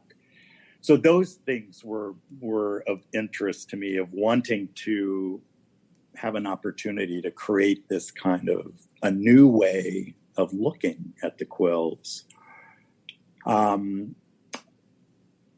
So again, I've talked a lot. If you need No, it's all great. Ask a question. Yeah, no, I think it's just sort of amazing. So some of the things that we haven't talked about is on your website, you have a little bit about different artists, and it ties into what you're talking about, of thinking of the quilt as something more than just something that hangs on the wall. I thought maybe we could talk just a little bit about the artistic side of it. The paper quilt project or the new bed or the other ones that are on your website that are so interesting because one's contextualizing the quilt. It looks like new bed, and the other one is doing something a little bit different. The paper quilt project. The paper. Yeah.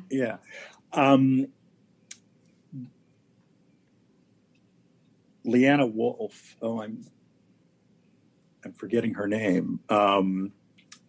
Curator. It's just I started meeting lots of younger artists, and there was just so much interest and fascination, curiosity, and love for quilts. Yeah.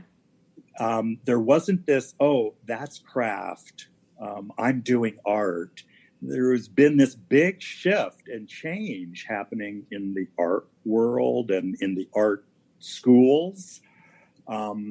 Younger generation just coming in and not looking at those labels. If it's beautiful, I like it. And seeing all of these connections. And it is Lena Wolf. I met through Allison Smith, artist here in the Bay Area, and she was putting together this show for the Berkeley Art Center called the Paper Quilt Project. And she was putting two artists together as a collaborative project and just kind of do whatever you'd like to do with it. And she invited me to participate. And, of course, my first thought, I'm not an artist, but hey, I'm up for this. Yeah. I teamed up with a young artist I'd met who was primarily a photographer at the time, but he was starting to do film and video. And we decided to do a video project. And he shot footage, I shot footage, and then we put it together. And my idea was we were going to project this on the back of a quilt. And I took one of the quilts that I'd bought. It was probably a hand-dyed, home-dyed, brownish muslin backing, but we created with a couple of chairs like an old fort that kids would make. Very cool. And projected the footage that we had edited on the back of it. That's really cool. And when we went to install it, I went to Lena. I said, "There's no paper in this. I kind of forgot that part." Right. Says, "That's great. I don't care." That's great. It was a real hit. It was very fun to have other trained artists respond so favorably to it. Allison Smith and Tammy Ray Carland, another photographer, came over and looked at lots and lots of my quilts and quilt tops. It's really fun to show both of them. And they wanted to look at them for inspiration of what they might do together. Well, one of the great quilt tops that came my way had a foundation pieced backing, where the fabric is sewn to paper to just hold it into place. Yeah. Well, this maker had used pages from a Sears Roebuck catalog. There was a page for tires. There was a page, lots of women's fashion, a page with men's fashion, and just all the. And they had kept the papers in? Yes, because normally the papers would get just, the quilt maker would tear them away, or if it got back, sometimes, they just would let it disintegrate on its own. But fortunately, this top had not been backed, or we had never have seen what was on there. And the pages were in really great condition. Well, they loved that. They recreated a piece that resembled that. That's really cool. Out of paper, of course. Paper. How interesting. I love it. So interesting. Yes. This is all really cool. I have a few questions that are just more general questions, if you're cool with going with this. Okay. Of course. So, reproduction fabrics. What are your thoughts about them? Pro, anti?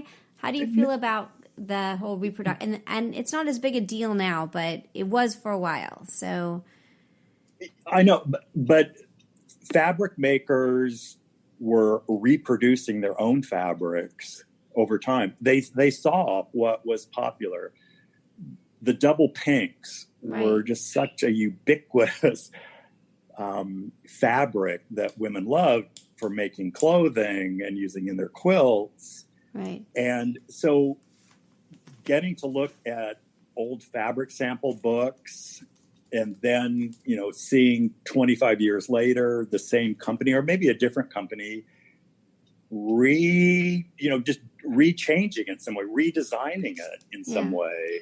Indigo blue and white fabrics, again, like such a popular fabric for clothing, quilt making. Those just continually got to be redesigned and reissued in different ways. Do you feel like, I'm putting my copyright hat on finally, I'm back to the copyright hat part. Do you think that any of this matters, whether it's protected by copyright or not, the quilts that you find or the fabrics that were being made?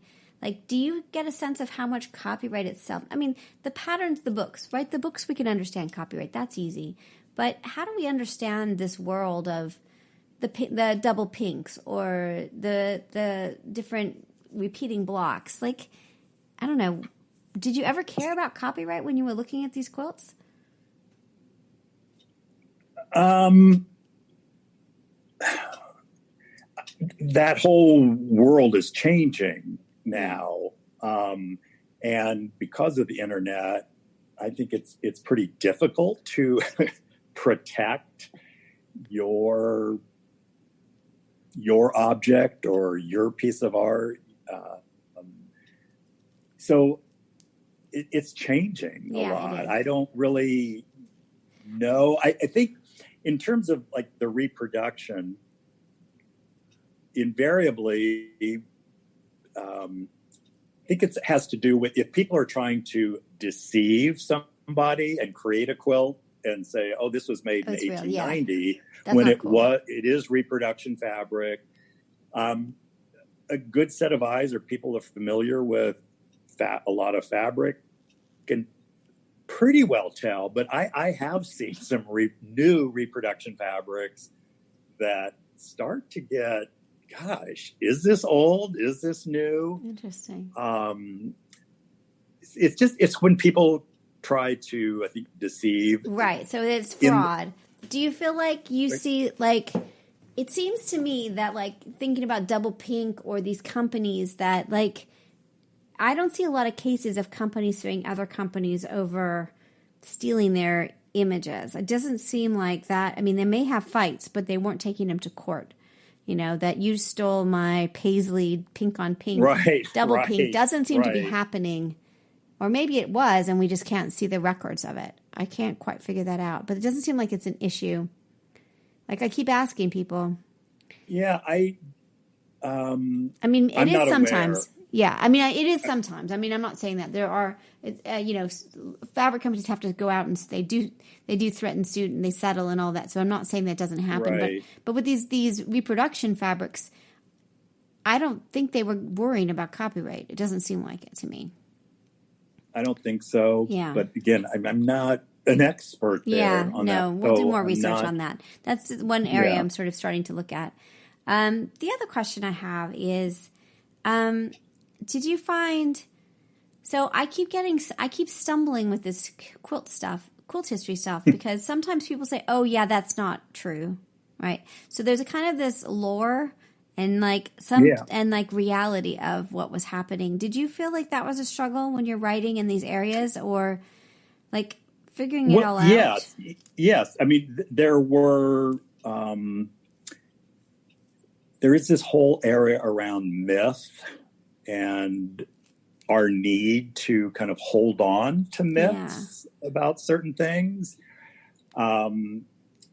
It's wonderful when good researchers go through and find out and lay out the facts. Right.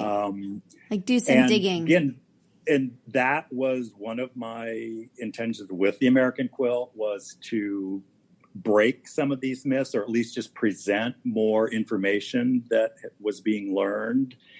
But invariably today, still like talk with somebody about quilts. Oh yeah, they were made out of scraps when the early settlers came here, and the pilgrims, started cutting up fabric, and no, that just wasn't the case. Yeah. And clearly, I think the biggest one right now is the Underground Railroad. Right.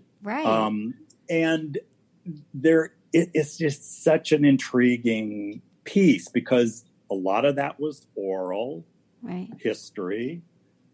I think there was a good bit of truth about it.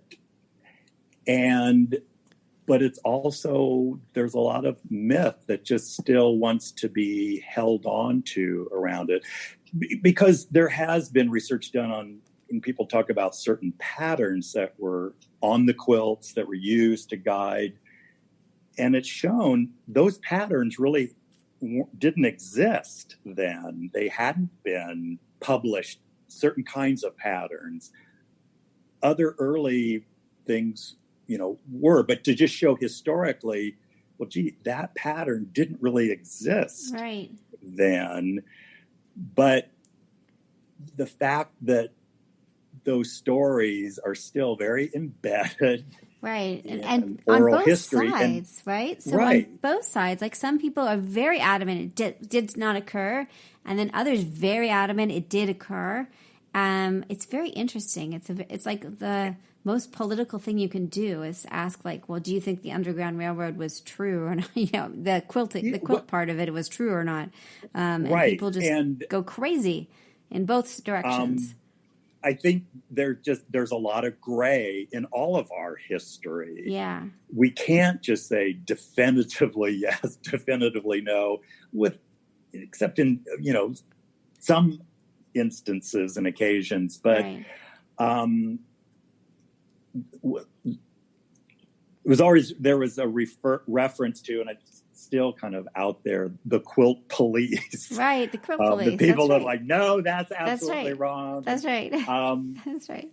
So it's just, I don't want to be that strict and definitive. They're just, and clearly just the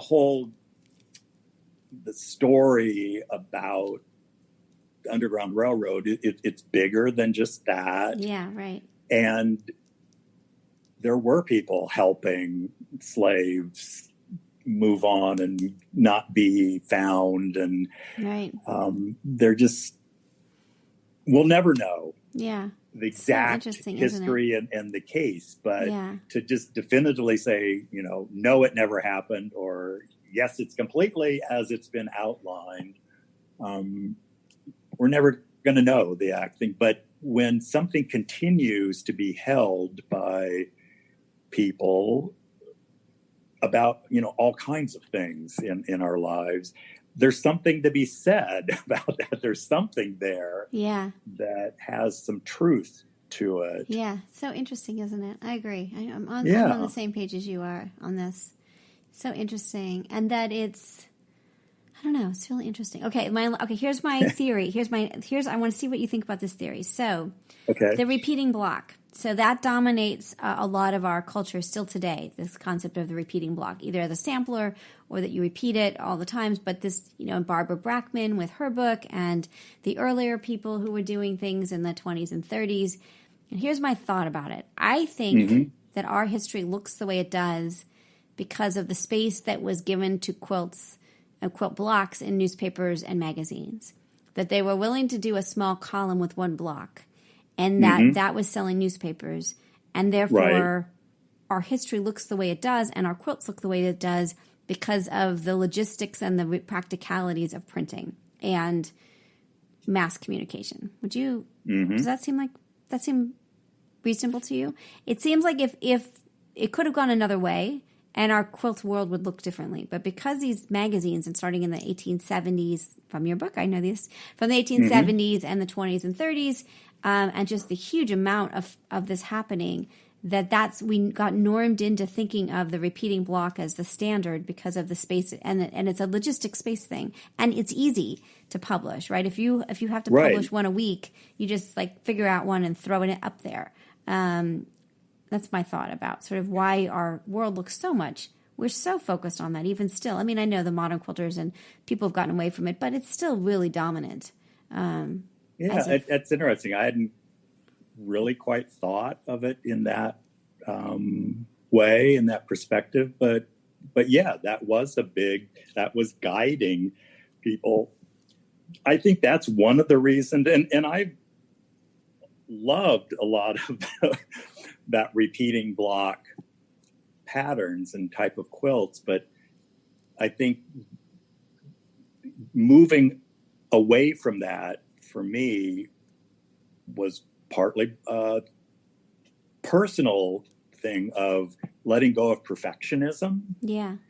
And one of the reasons that the quilts that have appealed to me and I've collected with unconventional and unexpected are the ones that were doing their own thing. Yeah.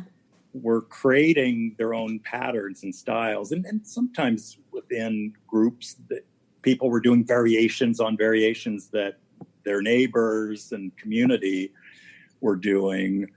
Or some of the quilts found where they start with a familiar pattern, but just start going off on a tangent, whether, we'll never know the reason, but I love that. Yeah. But where the pieces, the points don't meet, and the edges aren't square. And yeah, it's interesting, isn't it? That repeating block does push us into a competitive perfection space.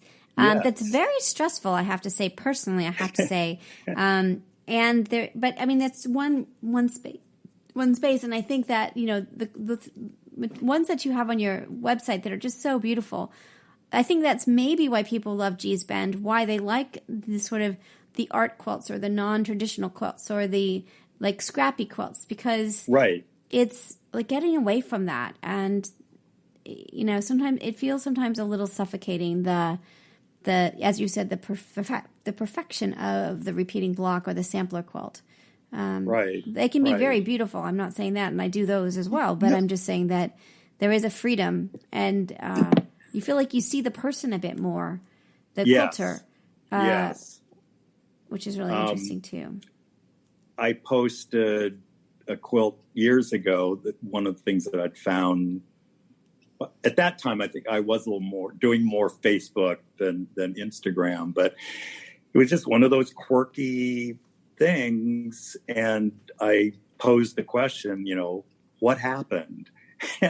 But one of the best responses that came back from somebody was, personality happened.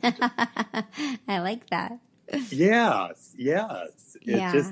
And there is something about these quilts that I use the word soulful, or they're just a connection of the person that made it and that slept under it and used it, but yet in another context, or it is a work. I see it as a work of art. Yeah. I see it as abstraction. And again, we'll never know the maker's thoughts and what she was seeing. Was she just simply putting pieces of fabric together? And I don't think that's the case. I think they knew that I'm making something that's really beautiful or appeals to me. And so interesting. Another wonderful story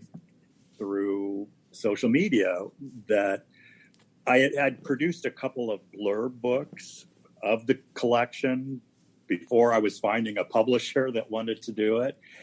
And a woman in the South who was teaching quilts and working with African-American women showed her one of the, well, actually she had it on a laptop because it was available to see. And there was an elderly Black woman who sat with that and just was looking and looking and looking and looking. And this woman teacher went over and said, tell me what, she says, I can't believe my children call my quilts like this the ugly quilts. They don't appreciate them. I can't believe that there's somebody out there that's appreciates them, is collecting them, is showing them. Right. And, to give validation to people that, no, these are not ugly. These are beautiful. There are. So interesting. Well, you've taken us on this incredible journey, and I'm just so excited that you came and chatted with us twice. And I don't know, I just love your books. I love your story. You're so important to, I think even your book today, I still think is the best beginning place to start. It really does lay it all out in ways that is so helpful that you can then add other books to. But it's a great book, and it's so beautiful too. So the American Quilt. Thank you. It's a classic. It's important, and I think it really. You were writing it at the perfect moment of sort of putting the new world and the old world together in a way that I think is really important. Yeah, I was in a right time, and again, was doing my own process, but it was on just so many levels and layers. My life is a quilt in the books. Yeah, so very cool. Well, thank you for listening to me. You're amazing. I could just do it. I just think we should just 4 or 5. Yeah, every Saturday at 11 o'clock. I just want to spend. I'm tell me more stories. Well, really good. Anytime you want to do that, just let me know. It's totally lovely. Well, hold on just a second real quick. And you're cool with us posting this? Do you want to review it before we do? No, go ahead. Awesome. Fabulous. All right, hold on just a sec. So you've been listening to Just Wanna Quilt, a research podcast coming out of Tulane University Law School. And I'm Elizabeth Townsend Gard. If you like this podcast, keep listening. Also, we have a Facebook group. Come join us. We talk about a lot of things. We also have an Instagram account. And of course, most importantly, I really hope you get a chance to quilt today.